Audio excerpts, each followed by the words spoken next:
As we look ahead into the next 4 years, the questions of UFO disclosure looks very, very interesting. And after discussing the question of could Trump be the disclosure president last week, the comment section, there were very mixed opinions. Now, I can understand that we're pretty early in the game to understand that process. However, recent developments regarding Trump's appointees and their connections to the UFO topic suggests potentially positive implications for disclosure. Now, I'm not talking about politics, Democrats versus Republicans. We're not talking about that. What you and I care about right here, right now, is UFO, UAP disclosure and transparency. And that is what we're going to be talking about right here. And for those that have been following the UFO disclosure process, it is crucial to examine the individuals being selected for key government and agency positions. And what makes this moment especially significant is that both the president-elect Trump and these nominees have publicly addressed the UFO topic in various interviews and podcasts, consistently expressing enthusiasm for pursuing the facts. The facts. And with that being said, let's get into our first person to address. Also, I want to say hello and welcome to everyone catching this live. How are you doing? Let's first talk about Kash Patel that we are seeing on screen right here. So he is the top contender, so it's not official just yet, but he is the top choice for the position of being the CIA director. Now, he was the former chief of staff to the United States Secretary of Defense. And we need to take a look at this person's background before we address the things that he's mentioned publicly about UFOs. So he has served as the former chief of staff for acting Secretary of Defense Christopher Miller, and is responsible for leading the secretary's mission at the department, including his exclusive staff and providing counsel to the secretary of all matters concerning the department's operation. And then previously, Mr. Patel served as the deputy assistant to the president and senior director for CT at the National Security Council, the NSC. Now, actually, his background is incredibly long.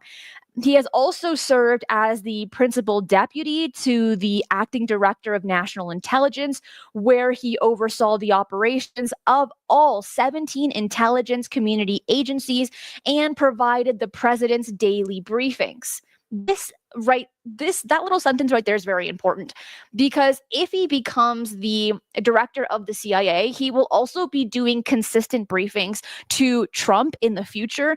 And what we can probably take a guess here, because most CIA directors don't talk about this publicly, but we can, again, just take a leap of almost faith, is that they do look over UFO information because they have to consider all the things that are happening on the ground, in the air, and in the water as well. And what's interesting is that in an interview that he gave to, let me find it for you, Timecast IRL, and another one, he states that there is this interest in the sky and in the water. And this is relevant because the hearing that will take place on November 13th in DC, they're going to be talking about exposing the truth, the people that are going to be speaking at the hearing, which will be the second half of today's show.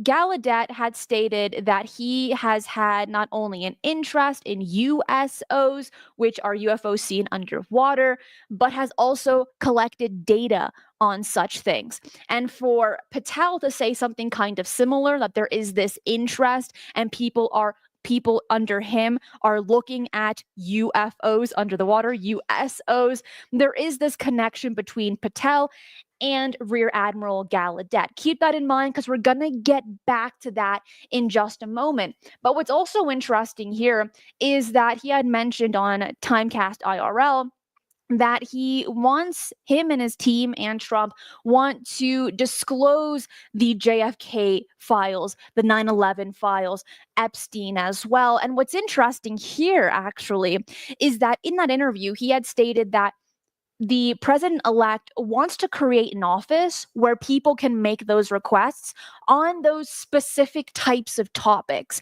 Wouldn't that be interesting if that passed? Don't you think? Because that hasn't happened any time before. I mean, even the Bay of Pigs as well. All of these different things that might be classified as conspiracy theories, the president elect wants to make an office on that for the public to make requests on that information. Now, will that pass? Will that actually go through? I don't know. It seems like a toughie here, but it is rather interesting that Patel would even address that publicly, as it is something that is still in the works. And we've been told this so many times before in our lives of you don't want to tell people what you're planning on doing in case you don't follow through with it, right? So that's going to be interesting there. But and I'll be honest with you, I had not heard of Kash Patel before this. I didn't really know who he was, but he has a very interesting background and he does show this interest in UFOs. So, will this benefit us, you and I, for the push for UFO disclosure and transparency? Because one thing that Patel and Mike Waltz have in common, this guy right here, is stating that the public has the right to know about UFOs, what's really going on. Especially in the last few years, these people, Waltz, Patel, Trump, and all these other people that have been in power or will be in power in the near future, all of them, and you can quote me there, all of them have been asked about UFOs because the general public care. They want to know. There is something very interesting about this topic. It spikes curiosity and interest and even a little bit of imagination as well. But on the security side of things, on the military side of things, it's classified as a national security issue. Now, I know some people will roll their eyes and say, Christina, how can you say that? How can you say it's a national security issue when these things haven't been mean to us, haven't been bad to us? They're pretty chill. Maybe for some of them, but there are other cases, mainly in Brazil, where these UFOs are actually terrorizing people. Aside from that, I've stated this so many times, if it wasn't a national security issue, tax dollars wouldn't be on it. Eyeballs wouldn't be on it. People wouldn't be collecting data because there's no threat. There's nothing to worry about. But when it becomes classified as a threat, as a national security issue, that's where the demeanor of these people, where it changes, and there's this level of seriousness. And we are seeing this level of seriousness, I want to say more so than ever before, especially when we're having these people come forward talking about this more publicly without the scrutiny, without the embarrassment. And especially, we're getting another UFO hearing right in front of Congress. These are exciting times, and we need to look at everyone talking about this, how many people are a part of the government, to see if it's going to push forward in our favor, your and my favor, or against us. That's the things that we have to look for. When we're looking at Mike Waltz, he is the top contender for the National Security Advisor, and he was the congressman for Florida's 6th district.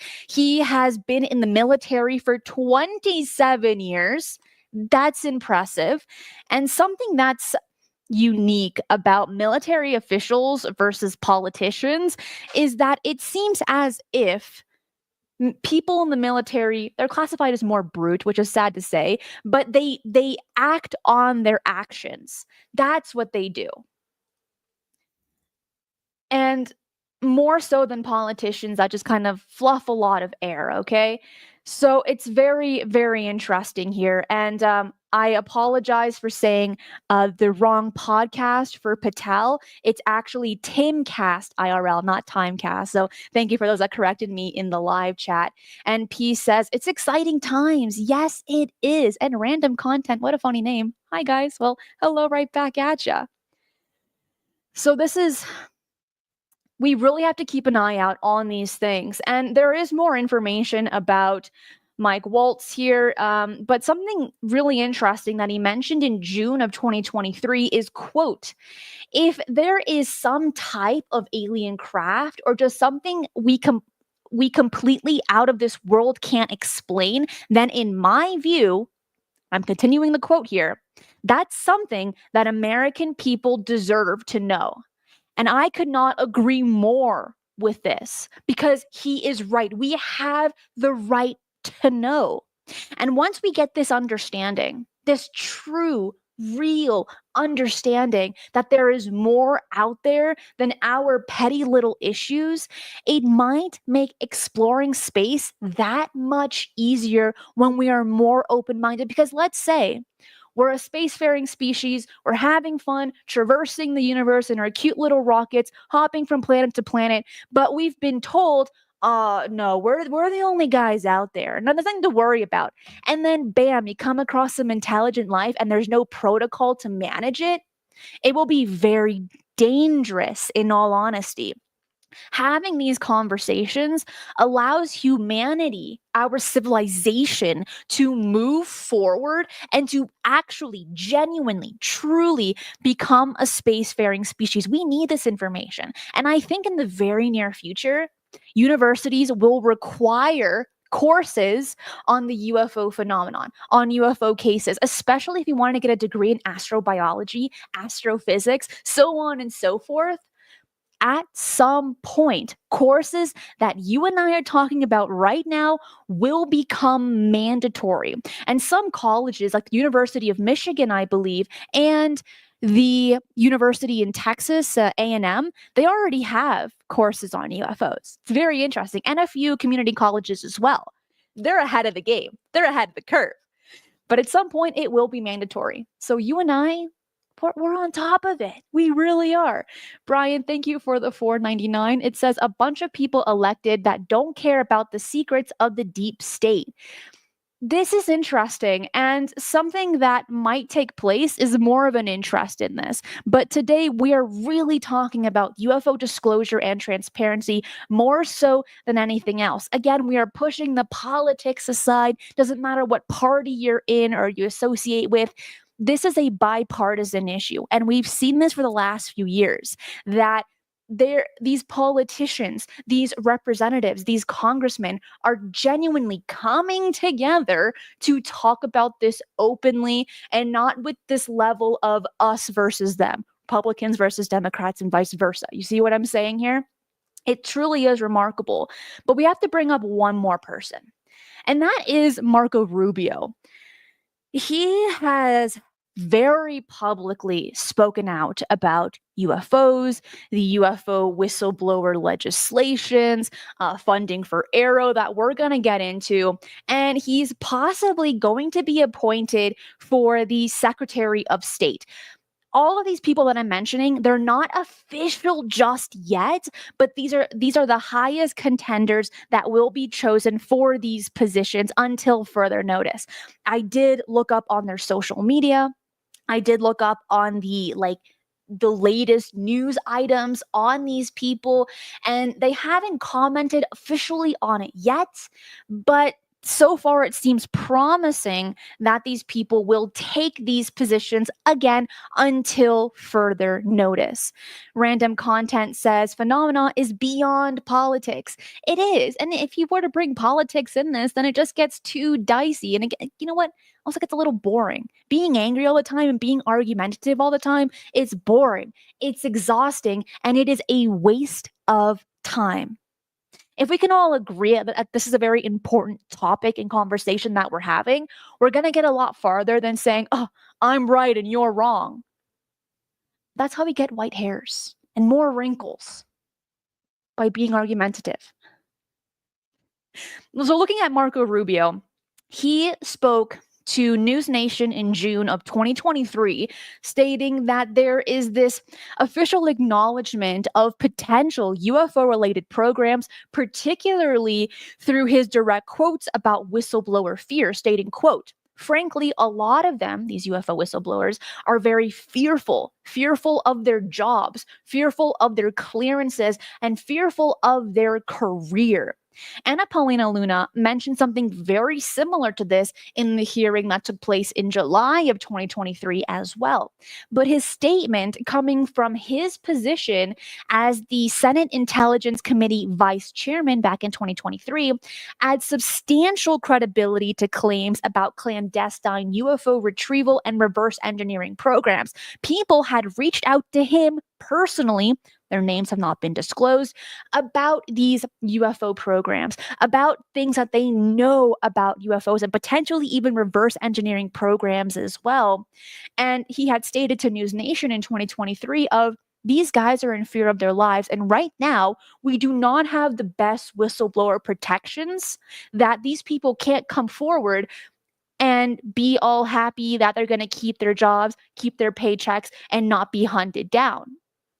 We haven't really fully understood how to create the best protocols, sadly, to protect whistleblowers. And he's also stated, quote, "This marks a dramatic shift in official disclosure around the UAP topic." He also signed on the Schumer-Rounds amendment that was supposed to release UFO information. A lot of that got shaved, and it's kind of been buried under the rocks in the last few months, to be honest with you. And then in February of 2023, Gillibrand and Marco Rubio wrote a letter signed by 12 other senators to the Deputy Secretary of Defense, Kathleen Hicks, and Deputy Director National Intelligence, Stacey Dixon, calling for full funding for AARO.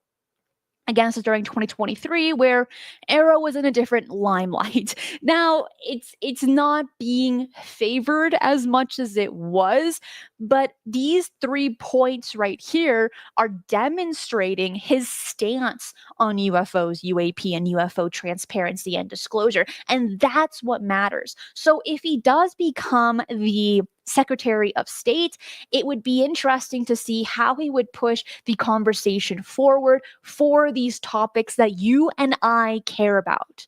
Don't you think? Actually, these 3 people have shown this. And then I could even bring up John Ratcliffe, who was just named as the CIA director, like literally just now. He has stated on multiple occasions, and we've addressed it here several times, on his stance of UFOs. There's a lot more information out there that he has stated that needs to come forward.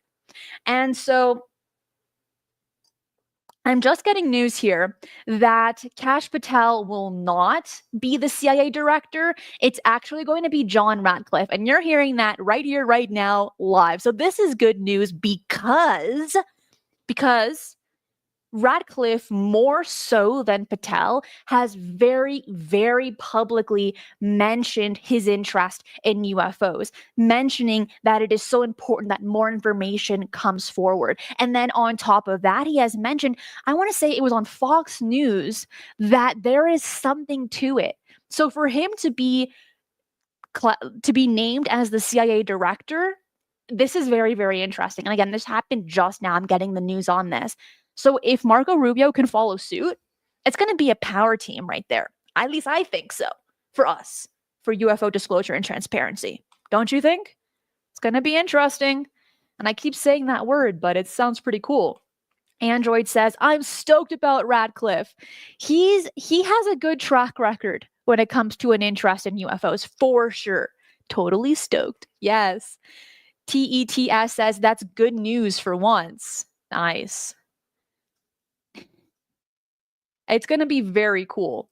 Something else we have to talk about for the second half of this is the people that are going to be speaking at the hearing tomorrow, November 13th in DC. And by the way, I will be streaming it live right here on this channel. So make sure to subscribe and hit that notification bell. But also, I will be providing an analysis from what I understand from that hearing tomorrow, right after the hearing takes place, and then a show the next day going into more detail on the analysis. So you really want to keep an eye out for that as well. Jimmy will not be joining me as he is going to be in Peru. It's just going to be you and me instead. It's going to be very cool. First person that we need to look at is former NASA associate admin Michael Gold, the guy that we're seeing right here. And I want to say a big thank you to the Black Vault, who was able to get everyone's written testimony to Congress. That's what we're going to be looking at a little bit later. This is important because these written testimonies had to be submitted to Congress 24 hours before the hearings, but it could be disseminated to all the people there, and then also looking at the information that they're going to be covering. The next thing I want to tell you is very important. Write this down. I'm going to be telling you how many pages each report was, each testimony was. The first one with Mr. Gold right here being 9 pages. Remember that, because one person is going to outshine everybody else. Take a guess. We're watching this live, right? Well, I'm saying this live, but you're watching this live. Who do you think has the longest or shortest written testimony out of the people that you know that are going to be there? Let me know in the live chat. Let me know in the comments. And then at the end, we will say who the winner is, who got the answer right, because it's very cool.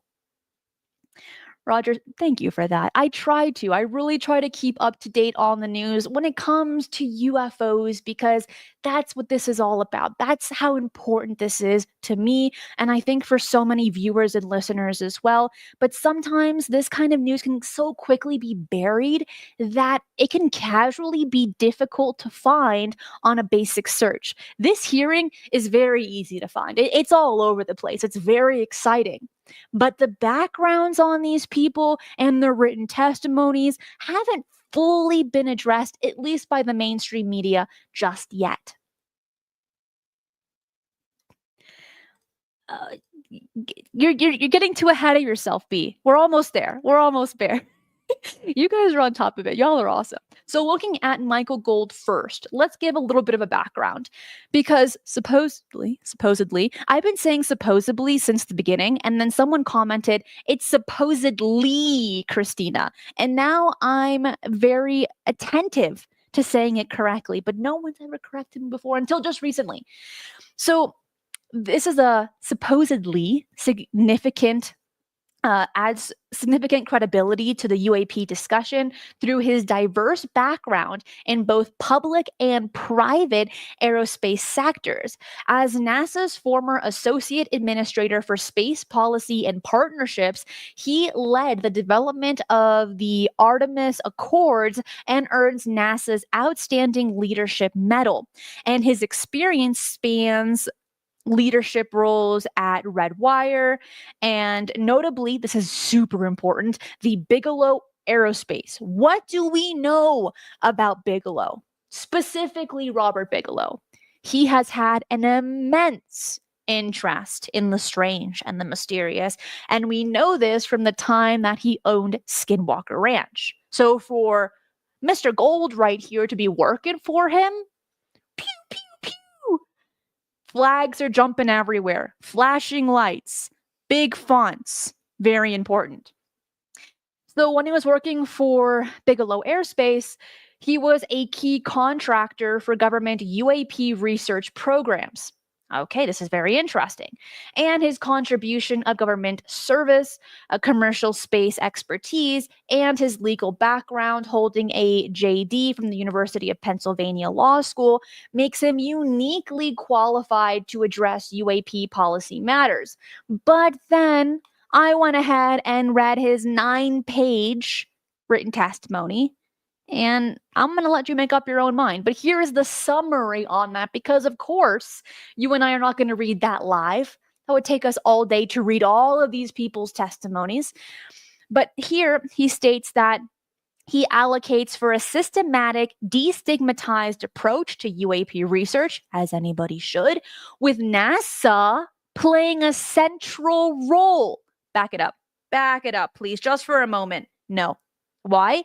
Because that last NASA briefing where Bill Nelson said, we're transparent and you can be at your boots, but gave us no information at all. And Gold wants him to be the central role for researching UFOs.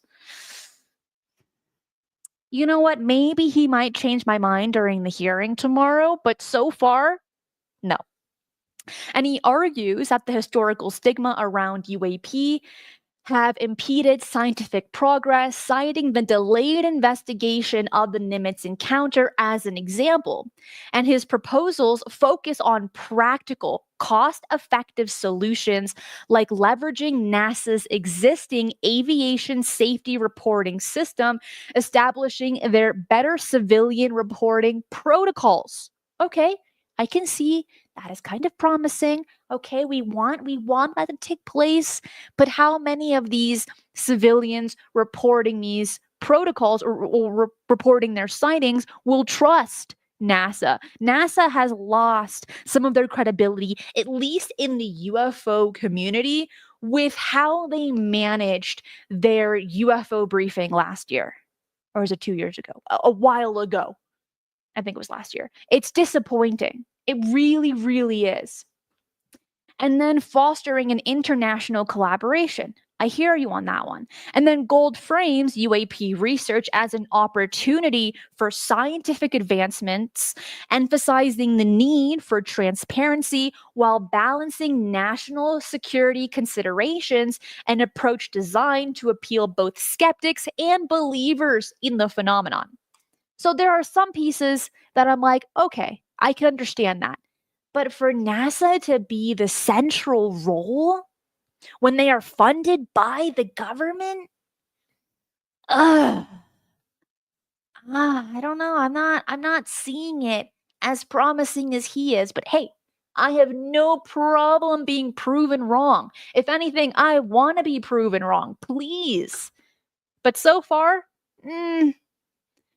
it's an interesting written testimony that Gold wrote. What do you think before I move forward? What do you think about this? John says nope. John aside says never a straight answer. That's what NASA stands for. So many people say. Nope, says Uma. Yeah, I know. We're getting a lot of no's here. All right, keep that in mind. Let's move on over to Luis Elizondo, who wrote a 7-page written testimony. You know his background. We're not going to get into that. But here is a summary on his report. It says, Elizondo's 3 proposed actions are significant, being establishing a single point of contact for UAP investigations across government agencies. Agreed. Developing a comprehensive national UAP strategy. Yes. And creating protected environments for whistleblowers. These 3 points sound pretty darn good, if you ask me. I can't see any flaws in this one. And the majority of his report goes into these actions in more detail, but I'm just giving you a summary on this.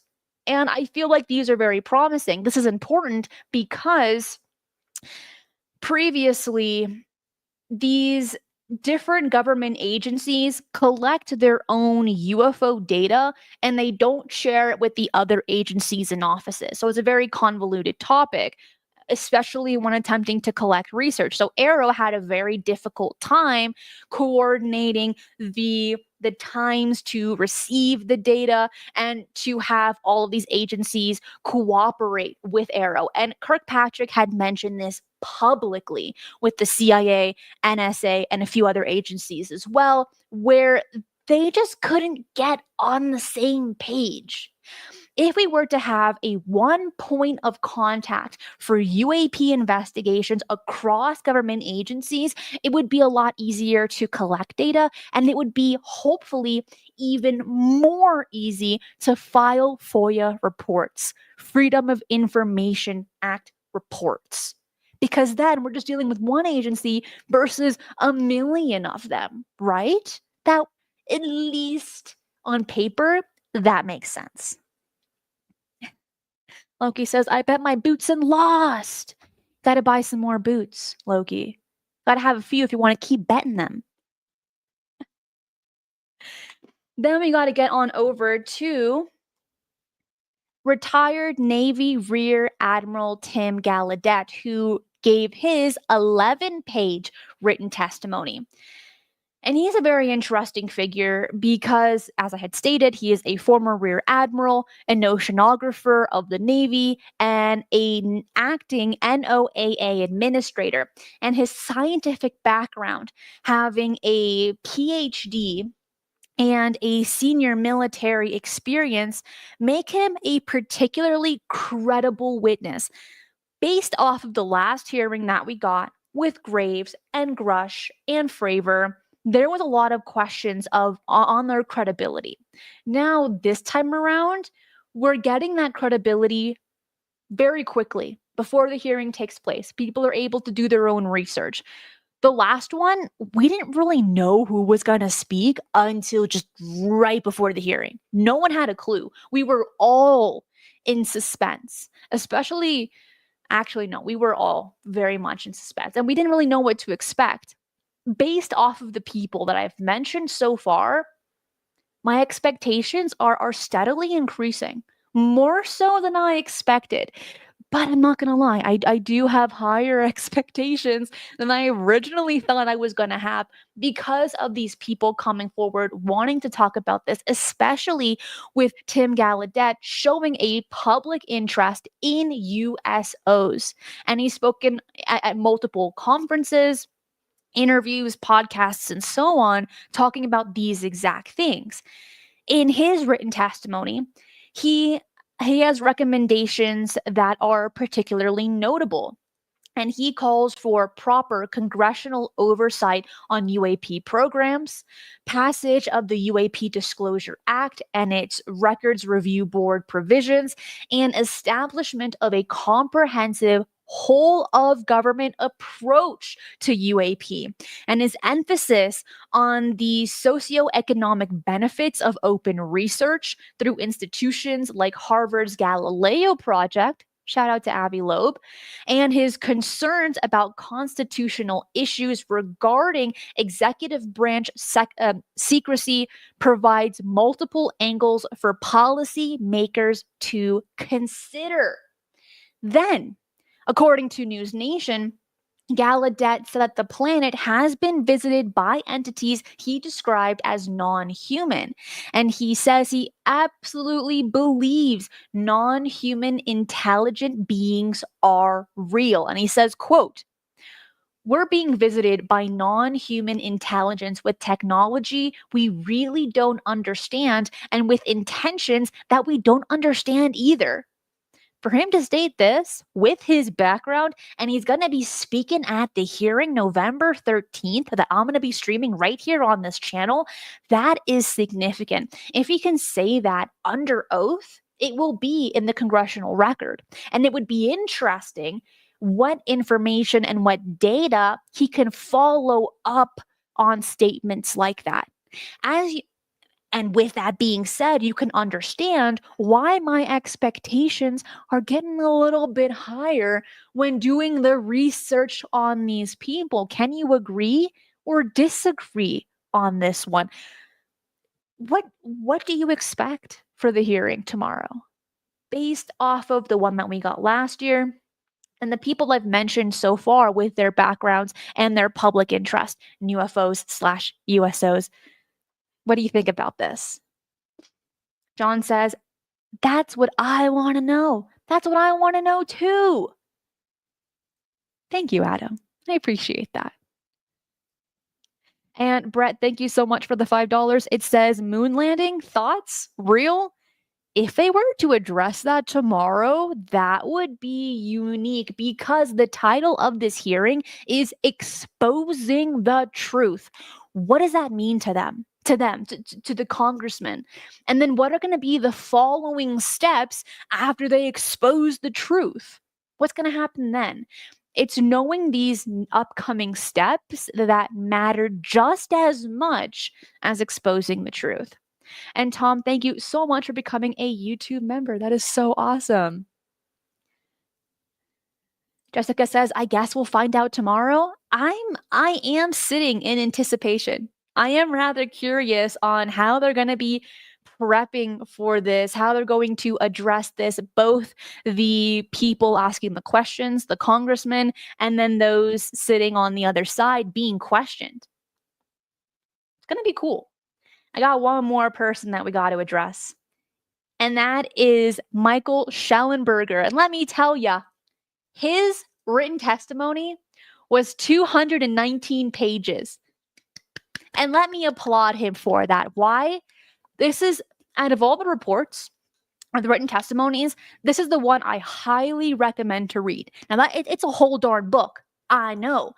But this man's a journalist. He knows what's important. He knows what to write. And he's very aware that his written testimony will be not only submitted to Congress, but be on record. So in his written testimony, I think it was probably 100, maybe more. I didn't count them. But I scrolled through the 219 pages. It was 100 or more UFO sightings that are in public domain, and he cited every single one where he got the UFO sighting information from. This man is a true journalist. I love it so much because he had his endnotes. He cited every single public UFO sighting that he could come across, and he knew it was going to be in record for Congress. Loved it. And what's interesting about all of these written testimonies is that each one, their resume was attached to them. I didn't really think about that. I didn't really consider it, but like obviously now it makes sense of, okay, some of these people, the public or the Congress, don't really know anything about them. So it's good to have these resumes of their background, of the things that they have done in the past, their credentials, and why they deserve to be speaking in front of Congress. So all those things are very important. And again, I didn't really think about it, but now I'm thinking, no, yeah, resumes, very important. Really, really are. But Schellenberger right here wrote a 219 page report. That is a diddly darn book. It really is. But some things that he brought up before talking about all of these different UFO sightings is he was the first person to bring up the Immaculate Constellation. And according to the unknown whistleblower, the Pentagon program collects and quarantines information on UFOs, sightings, and encounters. And the program allegedly includes information about different types of intelligence, including high quality image intelligence and measure and signature intelligence as well. And the individual whistleblower in that report has unfortunately not been identified and is not clear if he will be or she will be at the hearing to talk about the Immaculate Constellation. So that part is a little bit disappointing there. But when this information that Schellenberger brought up about the Immaculate Constellation, it spread like wildfire. The accusations were extreme. Extreme. And so for him to be chosen to speak at the hearing, I think is remarkable and a little bit unexpected. I did not expect him to be speaking at the hearing. Really, I really wasn't. But I'm glad that he will be. I'd like to see what information he's going to bring up because he has this journalist perspective. He knows how important citing your sources are, getting your information, and being as accurate as possible. The mentality of writers and journalists are a little bit different from those that have had maybe their own experience or these people that are in the military as well. So I look forward to see how they're going to question Schellenberger and what he's going to say. There is a poll up on YouTube for those watching live, and I would like to have you vote on it before I end it. The question is, political leaning aside, do you think the new admin team, Inc. Marco Rubio, could bring UFO disclosure? 32% say yes, 21% say no, 35% say I'm optimistic, and 12% says it will get blocked. And that's out of 366 votes. And right now we have 443 people watching this live.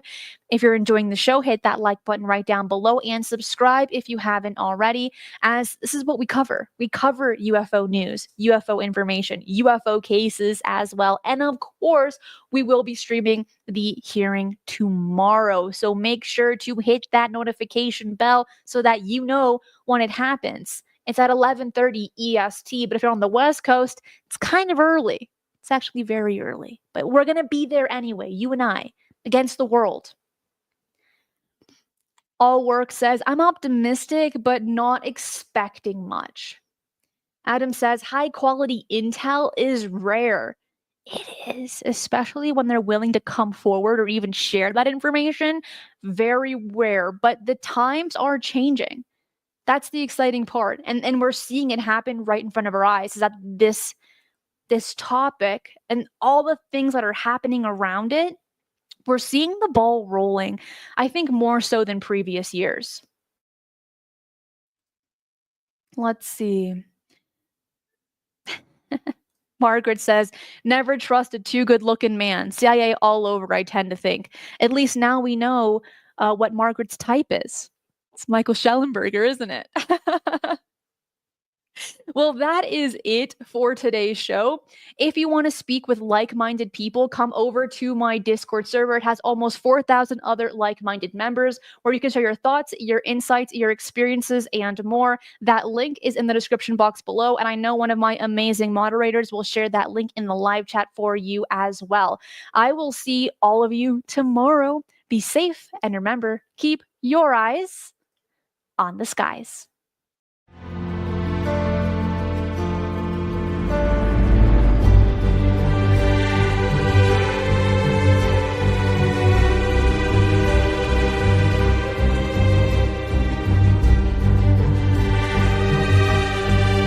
If you enjoy the strange and the mysterious, UFOs, the paranormal, and cryptids, this channel is for you. So make sure to subscribe, as I do 3 videos right here every single week, and hit that notification bell so you do not miss any of the bonus content I post right here.